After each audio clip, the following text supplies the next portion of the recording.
Good morning, everyone. We're going to go ahead and get started here in just about 2 more minutes. So about 2 minutes after 10 Central, we'll get started.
Good morning, everyone. In about 1 minute, we'll go ahead and get started.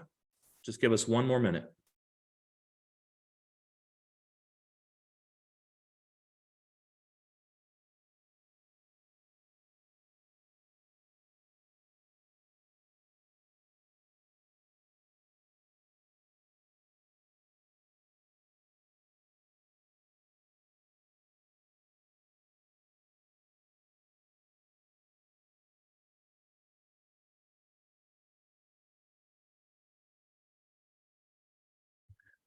All right, everyone, good morning. My name is Adam Linneman. I am with the Green Executive, and today I wanted to share a little bit more about why I believe lawn and landscape professionals should look at seasonal maintenance pricing versus per cut pricing. And this presentation is probably going to take no more than 15 or 20 minutes. The goal out of this really is to kind of give you some insight on why I believe you should consider moving or transitioning your clients over to seasonal pricing versus per cut pricing. And then I just really want to, at the very end of the presentation, open this up to collaboration with you all. It looks like we have a great group of participants in today's call, about 27 members attending. So I really greatly appreciate that. But really, this is going to be more or less about a learning session on what you all are doing and how you've seen possibly transitioning to seasonal maintenance to be beneficial for your business. And then maybe you can share some ideas also on how it's helped your business, and I'll obviously do the same through this presentation as well. So without further ado, we'll go ahead and get started. So I want to get started really with talking about what is our most valuable asset inside of a landscaping business? What is our most valuable asset? With that question, would anybody be willing to unmute themselves and give me some answers on what they think our most valuable asset is inside of our business? Employees. Employees. Okay, that's a good one. What else? Anybody else want to chime in? Adam, I'll go with contracts. Contracts. Okay. Anyone else? Systems. You said systems? Yes, sir. All right. Thanks, Richard. I'm going to say relationships with our customers. Got it.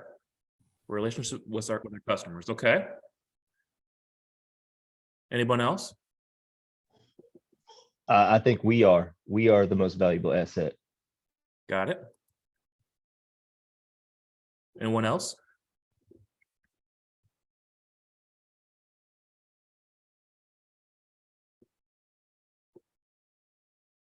All right. I believe our most valuable asset, and I'm going to see if I can work through this kink here. I believe one of our most valuable asset is our time, and that is what we are selling. All right. So think about it as in a Best Buy store. What is Best Buy's inventory? Their inventory may be DVDs, TVs, computers, all that. How are they tracking their inventory? Well, they're tracking it because it is so valuable to them by having a point of sale system. They're tracking their inventory by having maybe a security person at the door and allowing people in and out and being careful of who they let out with things that they may be stealing. What else does a store such as Best Buy have as an inventory? So my point is that if you have a store like Best Buy, their inventory is the TVs and whatnot. A landscaping business's inventory, and what I believe is their most valuable asset, is their time. And that's ultimately what they are selling. They're selling their time. And what gets measured gets improved. So with that, are you tracking your time when you are servicing your properties, such as your lawns and your landscaping projects? This is an example here of a landscaping project of how we track our time based off of budgeted versus actual hours. Estimated hours for this maintenance job is 132 hours. At the time that I checked the job back last fall, we were at 113. So we know we're on track on taking care of this customer. So I want to emphasize to you that I believe tracking your time and pricing your jobs based off of your time is crucial to the success of your business. How about production rates? Production rates, to me, are one of the best things that we have, and we're able to use those rates based off of time to estimate our jobs. All right, so this is how we at my landscaping company, Linneman Lawn and Landscaping, come up with our production rates. Literally what we did is we measure time for lawns that I consider to be small, maybe 0 to 15,000 square feet, and timed how long it takes a crew of 2 to actually complete that job. And we figure we can easily get done 15,000 square feet per man per hour. On medium-sized jobs, we measured it, and we know we can be much more efficient. And then on larger jobs, an acre or more, we know that we can be much more efficient there as well. So are you tracking your jobs based off of time and production, and are you estimating that way?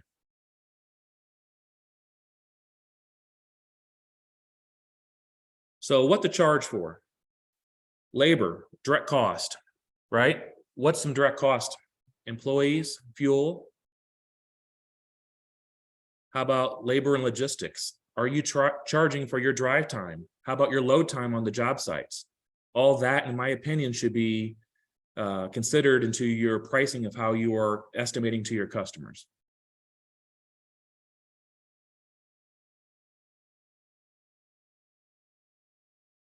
Overhead and equipment. Overhead is your indirect costs, things such as your shop rent, your utilities, maybe an office person that is inside the office answering the phones or doing invoicing. They would be direct cost or labor if they were the people out in the field actually doing the work. But if not, and if they're inside the office, they're overhead. Insurance, all this needs to be figured into your cost. And then the last thing I want to stress about is equipment. Even if it's paid for, you need to be charging your customers for your equipment one way or another. Trucks, trailers, mowers, all needs to be calculated into how you're pricing your jobs ultimately. However, maybe you're recovering it, lumping it all into overhead, or maybe you're charging it on your estimates to your customers, based off of actually the job itself and not covering an overhead, but it needs to be recovered. And one of the big things that I realized actually this year when we renewed our 2023 budget is that inflation rate obviously is much higher than what it was back 12 months ago or 24 months ago. So whenever you are recovering your cost of your equipment so you can buy new equipment when your equipment breaks down, you need to take into consideration your inflation rate of that equipment, because what was a $10,000 lawnmower is now a $14,000 lawnmower, or so on. So take into consideration inflation rate. That needs to be worked into the pricing factor of your jobs. This is the breakdown of how we determine our, so to say, per cut pricing. We use LMN software. We love LMN software. This is how we build our estimates for our jobs. We are always charging based off of how many man hours, based off of our production rate, which is what we talked about a little bit ago. This particular project is for that job that we saw a little while ago for that maintenance project. And this particular project actually is just right up the road from our shop, but we put 15 minutes on it for logistics or drive time. So we're charging time back to that. We're putting 3 hours of time onto it for our trucks and our trailers so we can pay back our trucks and trailers and buy more down the road. We have 2 zero-turn mowers on a trailer, and so we're recovering that cost. And we're also recovering the cost of our handhelds, such as our trimmers or blowers or bed edgers, our edgers, things like that. So we're recovering that type of cost as well. Ultimately, that's how we come up with our price per cut. And then the price per cut, which is something that we're going to talk about here in a minute, how it transitioned to seasonal pricing. So let's dig into types of billing. There's per cut billing and seasonal billing. Seasonal billing to me is obviously taking how many average cuts you do inside of a year and breaking it down into monthly payments. Maybe it's 9 equal monthly payments, maybe it's 12 equal monthly payments. Something else I want you to take into consideration of is if you're going to look at going from per cut to seasonal pricing is the time involved, which is one of the reasons why I started off with this presentation of knowing your time is, are you doing things such as double cutting in the springtime? And if you are charging per cut, are you charging more per cut in the springtime? Once again, your pricing should be based off your time. I know in July and August here in the St. Louis area, the lawns are obviously much easier to cut and quicker to cut. I also know in the springtime, sometimes the lawns can take 2 or 2.5 times as long to cut. So you need to take your time into consideration for your pricing and also look at it as a whole for the year on each property. In the St. Louis market, we're 28 to 30 cuts. Actually, this would probably be about 32 is what we last used in 2022, 32 cuts in the St. Louis area. From clients of ours, we've learned that in the Toronto, Ontario, Canada area, 24 to 26 cuts is kind of average up in that area. Down in Florida, 38 to 42. Maybe it's even a little bit more depending on how far south you go, but you need to take into consideration how many visits you're having on these properties. So here's an example I want you to think about. If you're charging per cut, you may be cutting 4 or 5 times in a month and you're sending an invoice. In a sense, by doing it that way, you're giving the customer what I call house credit. You may be cutting for the whole month of April. You send them a bill at the end of April or the 1st of May. You might give them 10, 15, or 30 days to pay, whatever your payment terms are. And you might not get paid for 45 or even 60 days if you're lucky after you already sent out that invoice, because of the time that you already had involved from when you started the project of mowing grass in early April until you actually get paid maybe at the end of May. So that's how per cut goes. It makes cash flow much more difficult, and it makes it much more hard to pay your bills and pay your employees if you don't have that cash flow consistently coming in and out. Other bad things about per cut is the client may ask you to skip a week. I have a lot of clients that come to me that we work with that does a lot of maintenance, and they allow every other week customers. We gave that up years and years ago, and that was probably one of the best things that we ever did, is we only accept weekly customers. But this is one of the things that can happen is the client can ask if you to skip the lawn if you're on per cut. Why I like seasonal so much is because it improves cash flow. And if you've been following me for a while, you know I am big on Profit First, which is a cash flow management system.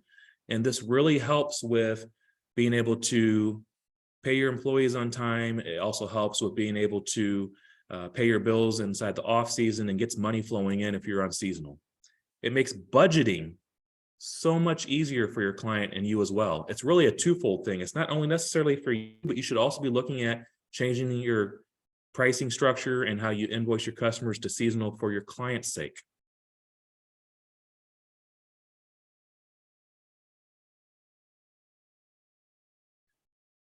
The client will likely not call you to skip a week. So really the decision is yours.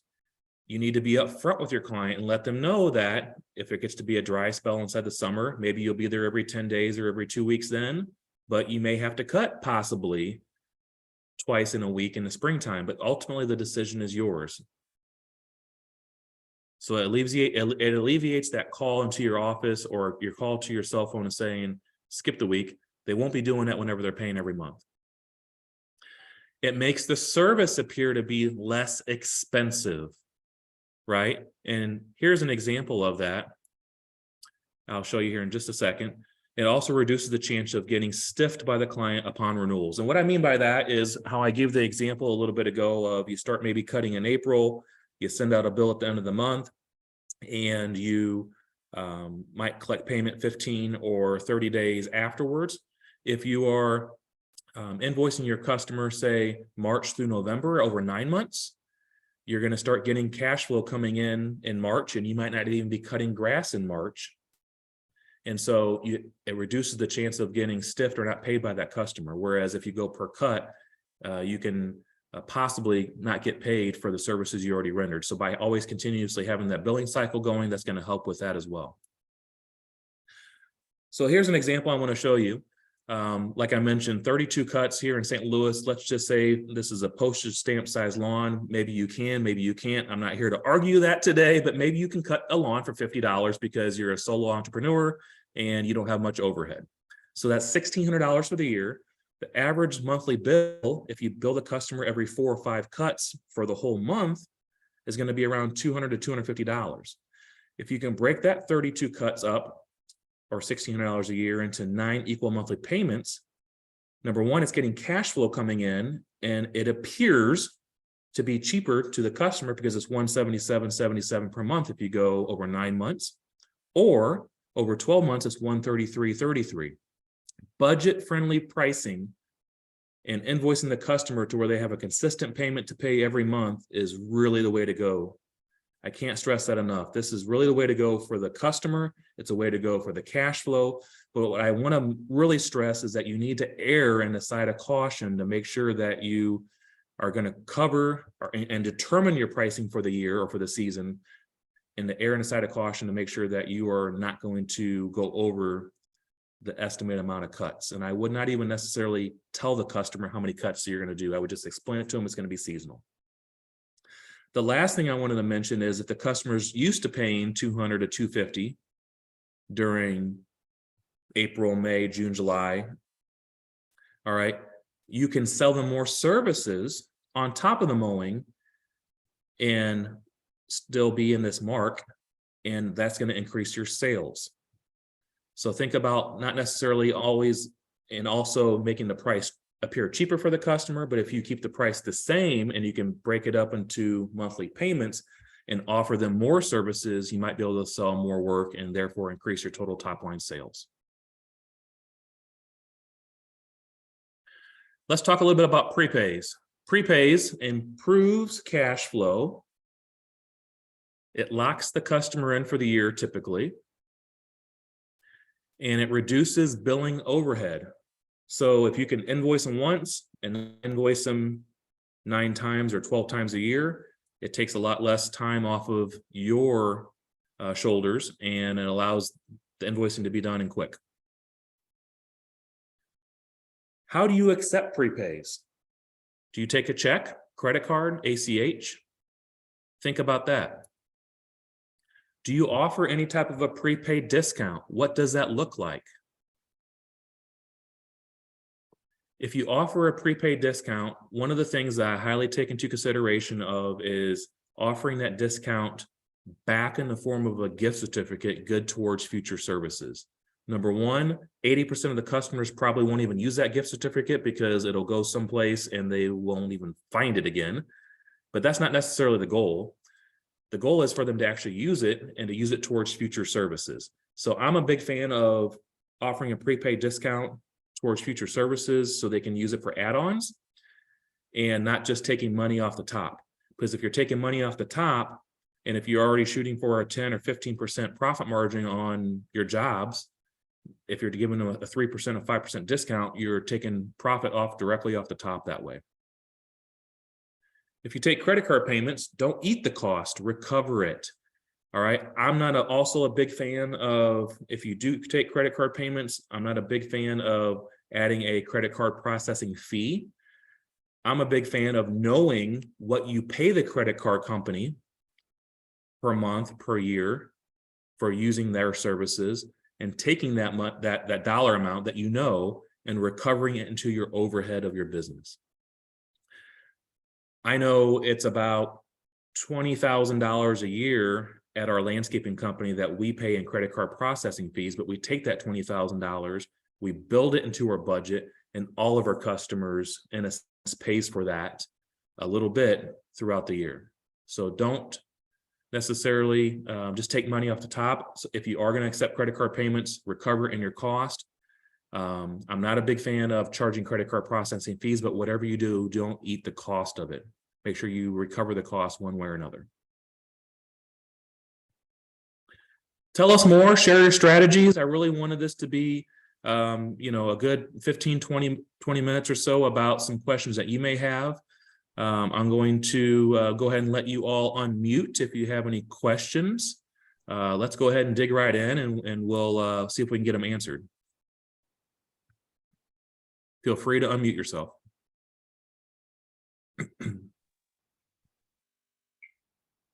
Adam, I have a question for you. Yeah, Doug, go ahead. So we already are on basically the monthly broken up. We do 10 even months for our contracts. But I was curious if anyone else, we wrap mulch, fertilizing, and we bill in, I think we're servicing our customers, I want to say 8 to 9 months out of the year. Spring and fall cleanup is included in that. And then 6 months of the year, we add a bed maintenance charge. It's optional. It is 1 gallon, it's billed as 1 gallon of Roundup and 2 labor hours for billing. Have you thought about doing any of that with your customers to help,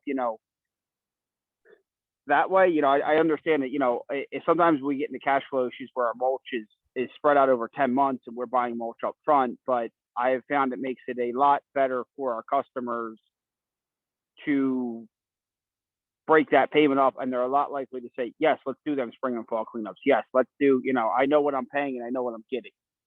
I would definitely put that on a payment plan with them, with their services. So what I'm a big fan of is offering full complete maintenance packages. So maybe they're mowing, maybe they're shrub trimming, maybe they're mulching, their snapshot, bed pre-emergent applications, weed maintenance, anything and everything that you do for them. I'm a big fan of whatever you can do is to do this into a seasonal pricing. So I would highly recommend doing that to where it's more affordable to them and it's broken up over 9 or 12 monthly payments. Okay. That's basically what we are doing. So that's why I was wondering if anyone else, was in that realm too. I found it works very well for us. Any other questions? Feel free to unmute yourself. Hey, Adam. Hey, Richard. Good to talk to you again. So we do the monthly maintenance package over 10 months, just as you and I believe the first participant there, his name was Doug.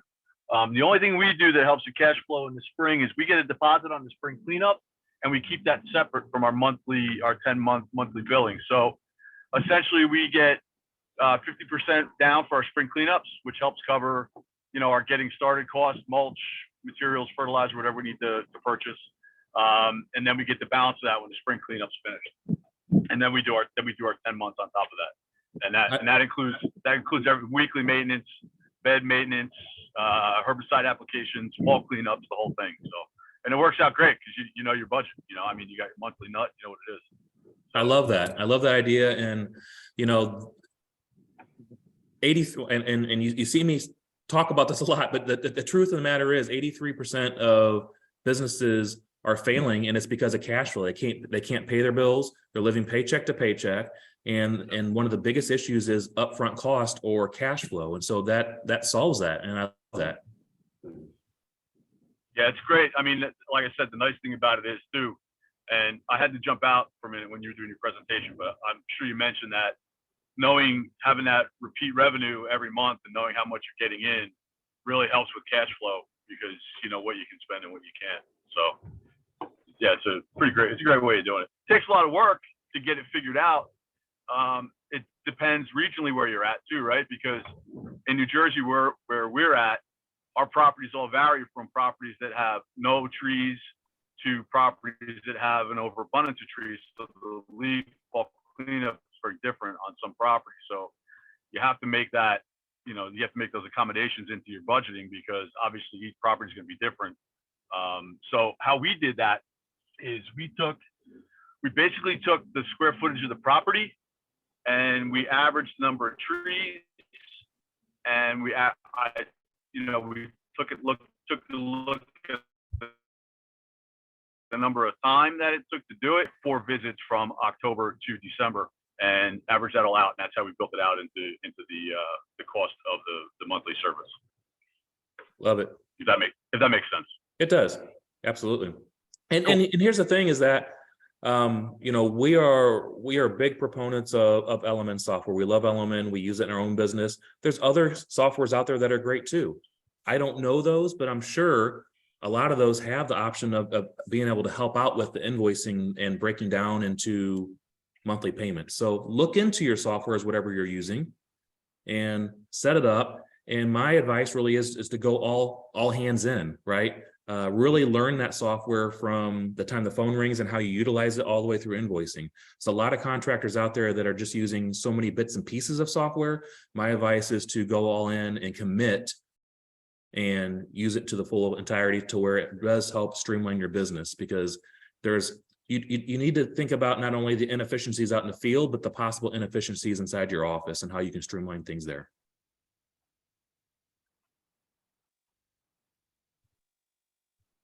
Any other questions? Feel free to unmute yourself. In terms of, this is Patrick from Cincinnati. In terms Hey, of Patrick. in terms of production, in terms of mowing, do you just look at the time issue in terms of a hillside or excessive landscaping, or do you actually put in the skill set that you would need for that? Because typically I can run a mower pretty fine normally, but it's going to take me a little extra time to do a hillside. But also in terms of management, the team, I may need to be paying that person a little bit more for that particular person than someone doing a weed whip or whatever. So that kind of comes into play. Is that too minute of too much information that needs to be there? Should we be kind of looking at a little bit more of a higher level in terms of numbers? I think a higher level at first is what I would do. But one of the things that I would for sure do is at the end of every season is go back and collectively look at how much time was spent as a whole on each property. If you can do that, Element allows us to do that because let's just say for round numbers, we calculate an hour at the property 30 times a year for 30 hours. If we know that we're spending 35 hours there at the end of the year, we know that we need to adjust our pricing for the next season. And that's one trap that I don't want anybody to fall in, is to never raise their prices according to the amount of time that they spend on the property. But at a higher level, to answer your question, a higher level, definitely. Something else, maybe if you did want to kind of bring it down a little bit more, is maybe you do have a small surcharge or something for like a gated area, things like that, to where might take you a little bit more time. Once again, how we determined our production rate was we had one of our foremen that was maintaining all the properties literally write down on a piece of paper, clock in time, clock out time, clock in time, clock out time, and then we tally that up. And then we went back and measured the square footages of those properties and determined how much time per 1,000 square feet. And that's kind of how we broke it up. So I would say maybe a combination of both. Thank you.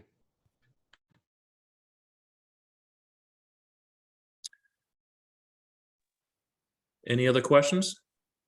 Well, I'll make a comment. I was just reading through the chat for the guys that are asking about spring and fall cleanups. I'm out in Pennsylvania. So the way we do our spring and fall cleanups in the maintenance program that is monthly, we tell our customers that we allot you, if we think it's going to take if it's taken 8 hours previously, we will bill in for 8 hours. If we go over 8 hours for that monthly invoice, we just add any overcharges at a predetermined rate that we tell our clients. So it covers both ways. Unfortunately, if we can do it in under 8 hours worth of time, I feel that is our benefit and that is our extra profit. And we have yet to have anyone that actually time us and be like, oh, you guys budgeted 8 hours on my monthly contract and you were only here for 6. So that's just something that's how we do it, and it has worked well for us.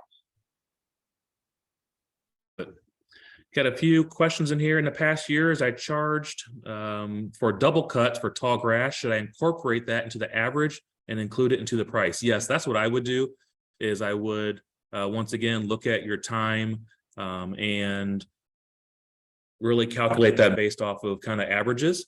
If you know that you're going to be double cutting on average, maybe it's, a month or 2 months out of the year, take that into consideration and then break it down into your monthly pricing is how I would do it. To figure out your initial production rate, what do you determine just how productive two guys are? To figure out your initial production rate, what do you determine just how productive two guys are? Chad, I think it's important to have the production rate figured out with like one foreman that is definitely well experienced, and then maybe one laborer that may not be as experienced, and kind of get that average there. So that's kind of how I would determine that. Another question that came in was, do you have a productive percentage based on the hills, extra landscaping, corners, and lots? I do not. We do per cut, but we charge them weekly. All right. How do you convince people to prepay monthly seasonal? We are managed to get a couple like this a year, but a lot have been hesitant. We mainly do weekly card on file type payments right now. Love the card on file payments. This way, you're not going to worry about getting stiffed. Once again, I highly recommend, if you're taking a credit card and processing it every week, is to definitely recover that cost into your pricing somehow, whether it's a per transaction fee that your customer knows that they're going to pay maybe 3%, 4% every time you run their card, or maybe you don't go that route and you just recover the cost as overhead and you recover it into your pricing one way or another. To convince people to prepay monthly or seasonal, I think the biggest thing is maybe if you do offer them some sort of a small incentive, that's the way that I think the prepay incentive would be. I can't think of any other way or reason why a customer would want to prepay other than just to be done with it on their end and to get a little bit of an incentive back of a gift certificate towards future services. Does anybody else on this webinar have any suggestions on how to convince people to prepay more? And what is, if you do have a comment, what is approximately your prepay rate of your maintenance customers? I'd love to hear more on anybody with that. I don't know if you can hear me or not, but Andy Burlington. Andy, can you hear me? You are muted, Andy, but I would love your insight. I know you do a lot of maintenance.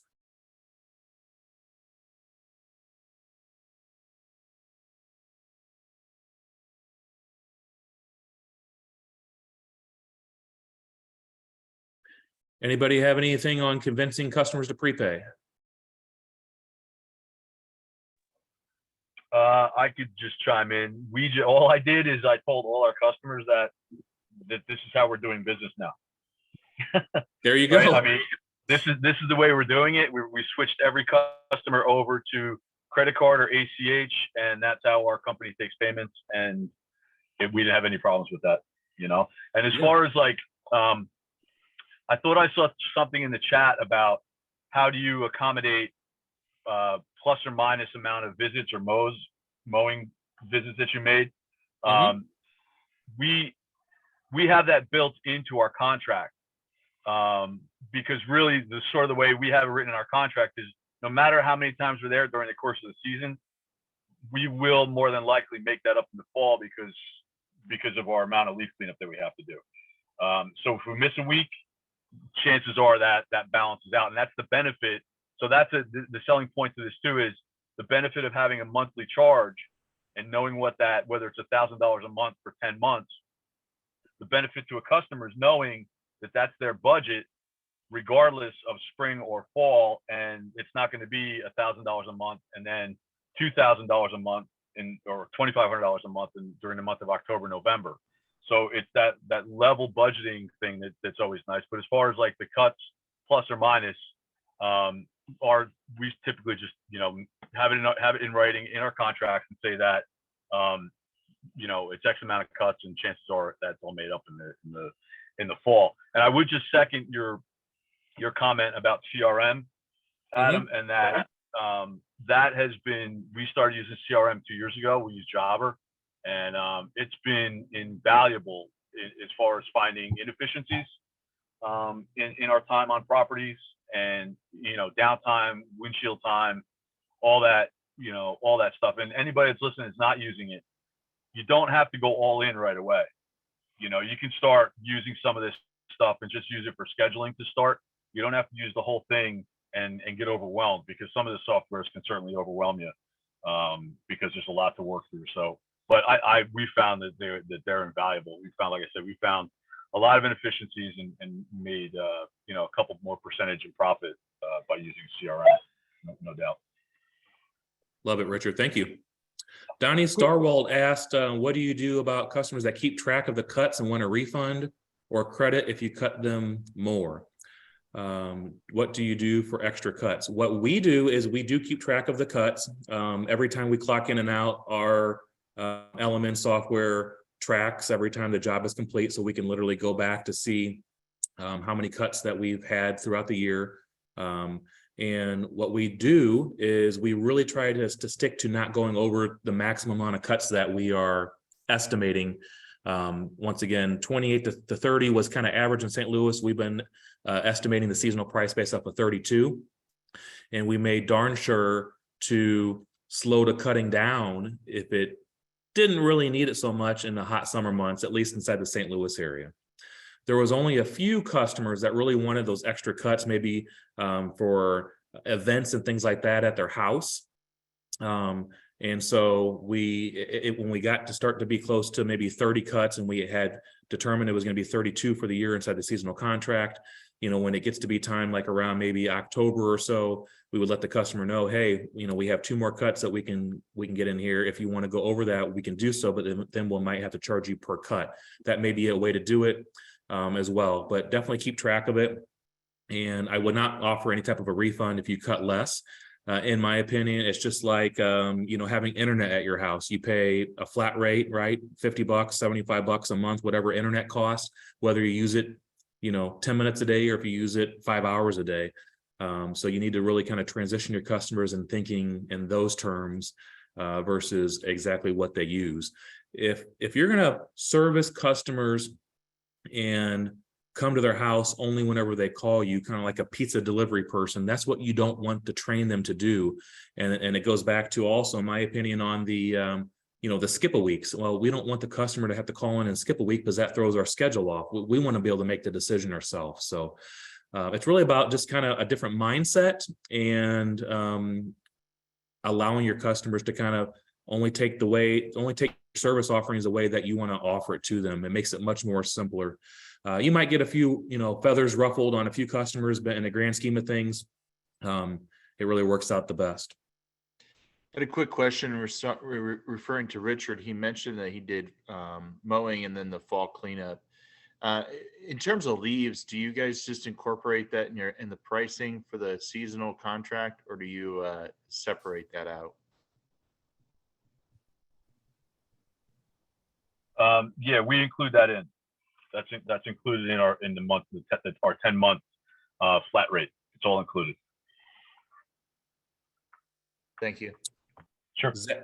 Zach asked here, this year we've mandated that all mow customers get a spring cleanup. So the first mow, we know the property is good and clean of plow damage, sticks, etc. Any thoughts on that? I think the more services that you can demand that your customer pays for, the better. And so, you know, my thought is if they're going to be a customer that's going to spend $1,600 a year, let them be a customer that's going to spend $3,000 a year or more. So I would definitely offer more services about mandates. That's up to you. I don't necessarily have a pro or a con to that either which way, Zach. Michael asked, what services other than mowing and spring cleanups is everyone including in their seasonal cost? Some thoughts that come to mind is spring and fall cleanups. To me, that's like leaves out of beds, cutting down grasses, things like that. I think there should be at least a minimum of 2 shrub trimmings throughout the growing season inside there, maybe 3. Maybe bed maintenance, weed pulling, weed spraying, like I mentioned, snapshot, pre-emergent applications would be possibilities. You could even offer things such as gutter cleaning and possibly like holiday lighting installation takedown. You can really offer a multitude of regular yearly or monthly recurring services all inside your seasonal contract. Hey, Adam, this is Chris. Hey, Chris. Hey, quick question about a lot of different service offerings that we can offer. So are most of you guys like giving the customer a checklist kind of, of stuff that you can do with the prices attached? Or are you just trying to include, for instance, like the gutter cleaning, the snapshot, the bed cleaning, are those a la carte services that you're putting on there with the price?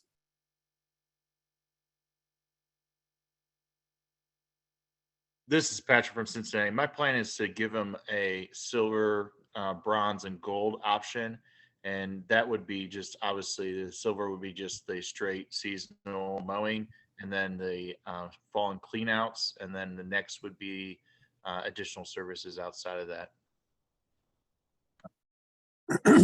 We have primarily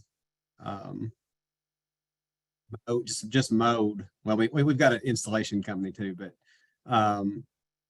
a lot of our accounts are just mowing, and then we have some that are full. So we're transitioning over, I think, this year. It's kind of is just, not doing the just the mow and go, but transitioning over to just mowing our customers that will allow us to be full service on their property. And so that's kind of what have been looking at the full season pricing structure anyway. So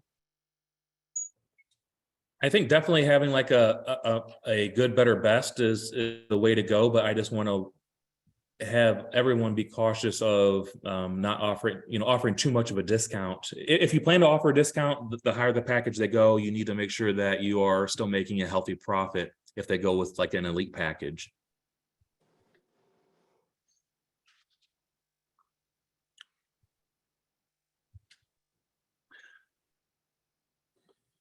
Any other questions or comments before we wrap up? Adam, I guess I'll just make a comment on the person that spoke before you about, transitional or seasonal. We are only offer full maintenance contracts. We do not do, the mow onlys.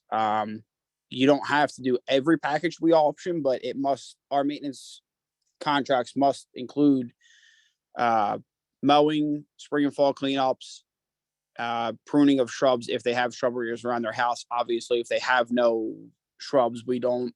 And if you have beds, we must be the ones mulching them. We don't like other contractors coming in and servicing our properties. We want to be the exclusive company on that property. Love it. All right. Well, we'll go ahead and wrap up. I want to mention two things real quick. Next webinar that I am hosting, it's a free webinar again. It's on Wednesday, February 8th, same time, 10 a.m. Central. And I have Leslie Tulliver. She's an HR consultant coming on. She's going to talk about the importance of having an employee handbook. So that is February 8th on Wednesday, 10 a.m. Central. And the last thing I want to mention is if anybody would like a copy of our renewal letter that we use at Linneman Lawn Care and Landscaping, don't hesitate to shoot me an email, info@thegreenexecutive.com, info@thegreenexecutive.com. I'm happy to send over a copy of our seasonal renewal letter, what our customers get, and we'll go from there. So I appreciate you all so much for joining and looking forward to seeing you next month. Have a good rest of your week, and we'll talk to everybody later. Take care.